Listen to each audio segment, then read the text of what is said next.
Vamos lá, galerinha, desanima não, até que as aulas estão ficando bem interessantes. E na aula de hoje vamos falar do gráfico da velocidade. Na aula anterior nós falamos do gráfico da posição, hoje nós vamos falar do gráfico da velocidade. E aí a gente encerra essa parte de gráficos para o movimento retilíneo uniformemente variado. Bem, no caso, a velocidade tem essa função aqui, certo? Que já foi apresentada algumas aulas atrás.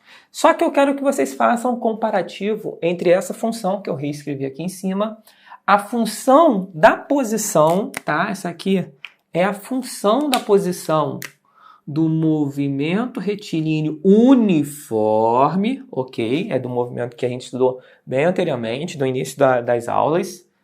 Eu quero que vocês comparem essa função com essa.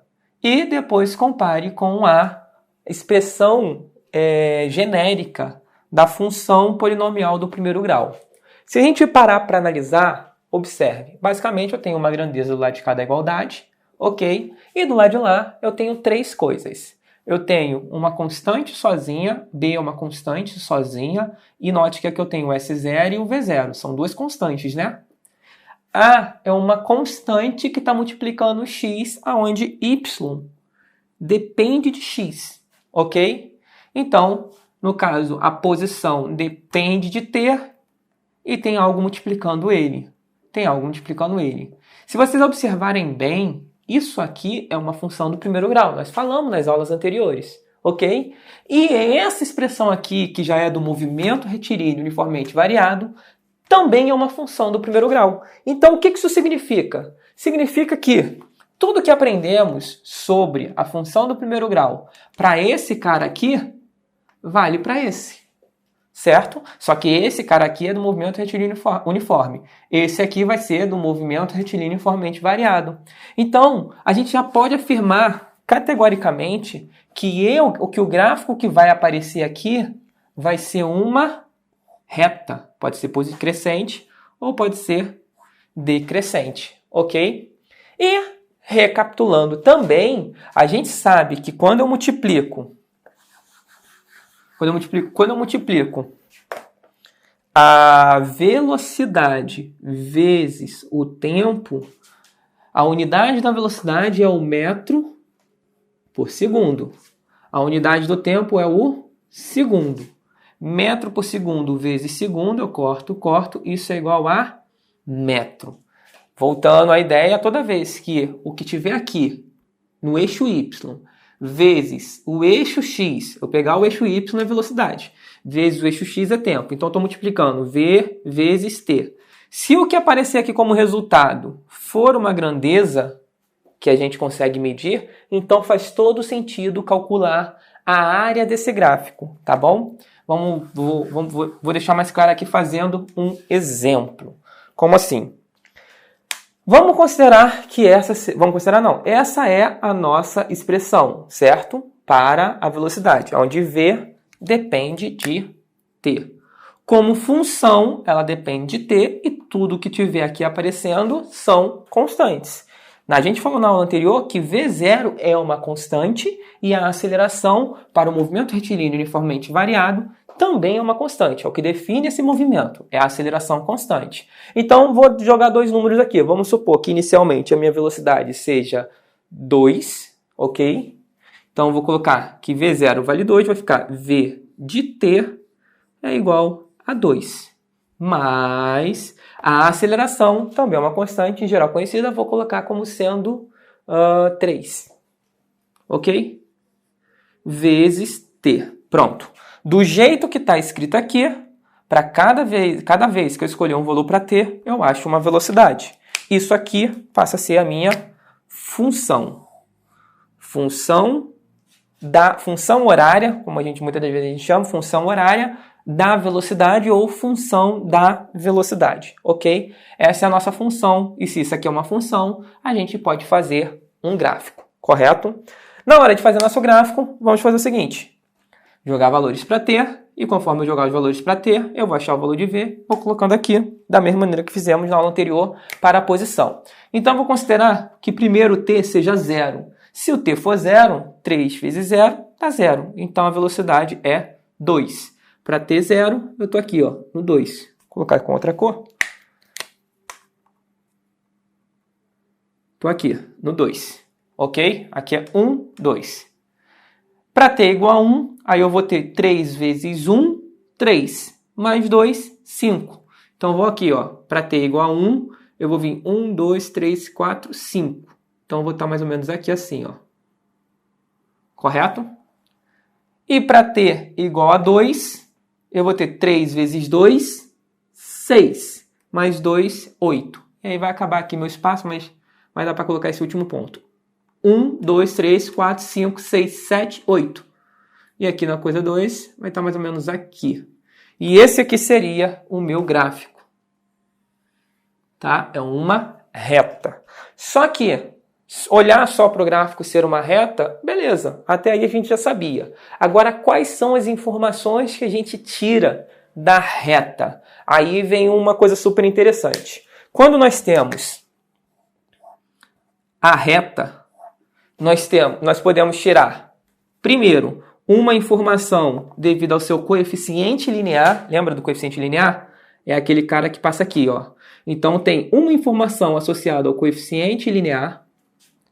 A gente tem uma segunda informação que a gente pode obter associado ao coeficiente angular. Ok? Coeficiente angular. E a terceira informação que a gente pode tirar está associado à área. Ok?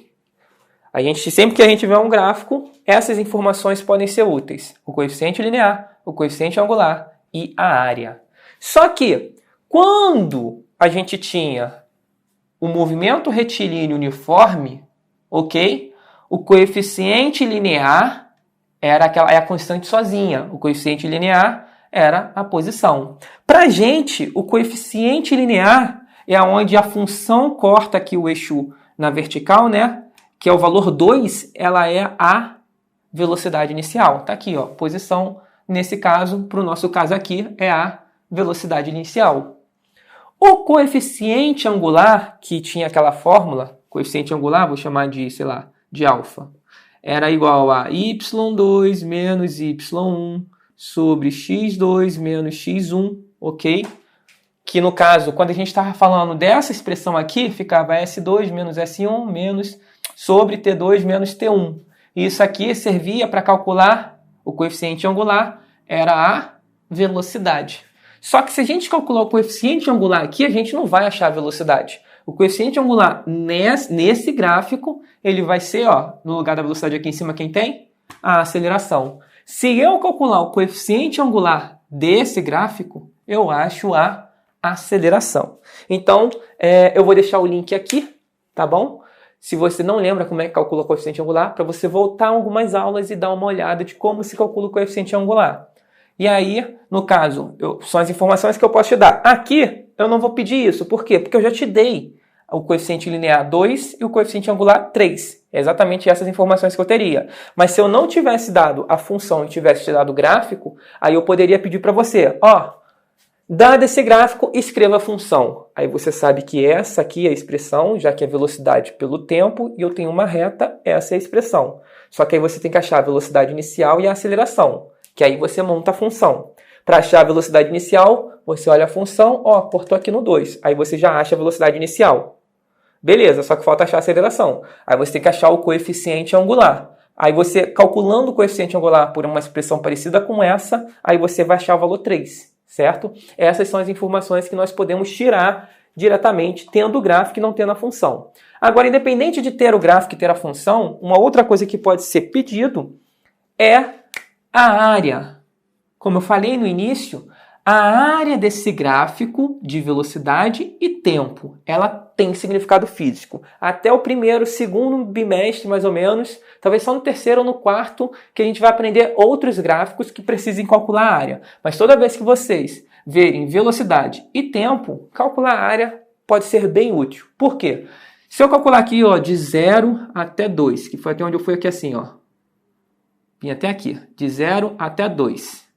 Eu poderia fazer mais aqui por 3 ou 4, mas eu não tenho mais espaço no quadro, então vou fazer até o 2. E aí, eu posso perguntar o seguinte, ó, sabendo que essa aqui é a minha expressão, a minha função da velocidade, qual é o meu deslocamento em 2 segundos? Aí a gente tem que lembrar que essa área aqui, o cálculo dessa área, ela tem significado físico, e esse significado físico é exatamente o deslocamento, é o ΔS, ok? E como é que eu calcularia essa área? Bem simples, nada muito complicado. Lembrando que, no caso do movimento retilíneo uniformemente variado, esse gráfico aqui é uma reta, sempre vai ser uma reta. E aí pode ser crescente ou decrescente. Quando a reta parte bem aqui da origem, do 0, 0, fica até mais fácil calcular, porque a gente vai ter só um triângulo. Isso aqui não é um triângulo, certo? Mas eu posso dividir essa imagem aqui, essa área, no seguinte, eu posso vir aqui e cortar. Cortar como? Vou cortar aqui assim, ó. Cortar aqui, ó. Eu tenho essa área e tenho essa área.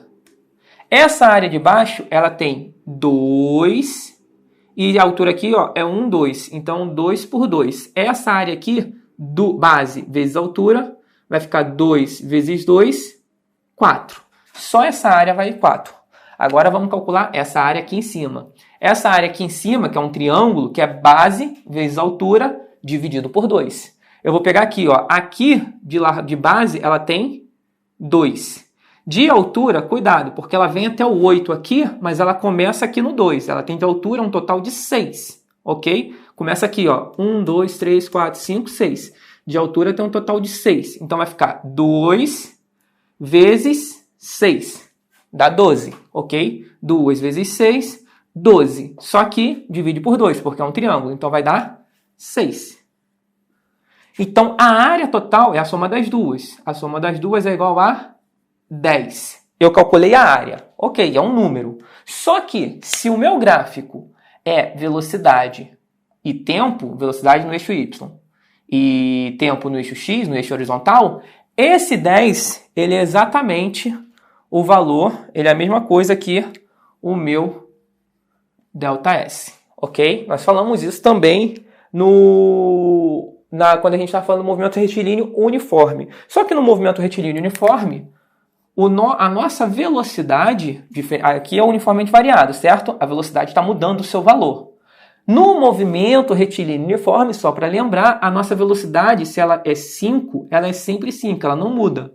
Aí calcular a área era fácil, porque era só um quadrado, era a base vezes a altura. Nesse caso aqui, a gente vai ter mais do que um quadrado. A gente vai ter que separar aqui em um quadrado pequeno aqui embaixo e um triângulo aqui em cima para facilitar as nossas contas, tá bom? Essa é uma das maneiras que você pode estar fazendo. Tem gente que prefere olhar isso aqui como sendo um trapézio, onde eu vou ter aqui, ó, base menor, base maior e aqui a altura. E aí vocês conseguem calcular a área por um trapézio. Eu prefiro separar em um quadrado e um triângulo, tá bom? Bem, basicamente com isso a gente fecha tudo o que a gente precisa saber sobre o movimento retilíneo uniformemente variado. Só que nas próximas aulas a gente vai começar a colocar um pouco de física nisso aí. Por que um pouco de física? Até aqui está muito matemático. A gente está dando exemplo de carro se movendo ou coisa do tipo, mas agora a gente vai tirar um pouco essa ideia de impor que é um carro se movendo com uma velocidade tal, e a gente vai começar a analisar situações reais. Isso dentro do movimento retilíneo uniformemente variado. Tá bom? A gente se vê na nossa próxima aula. Valeu!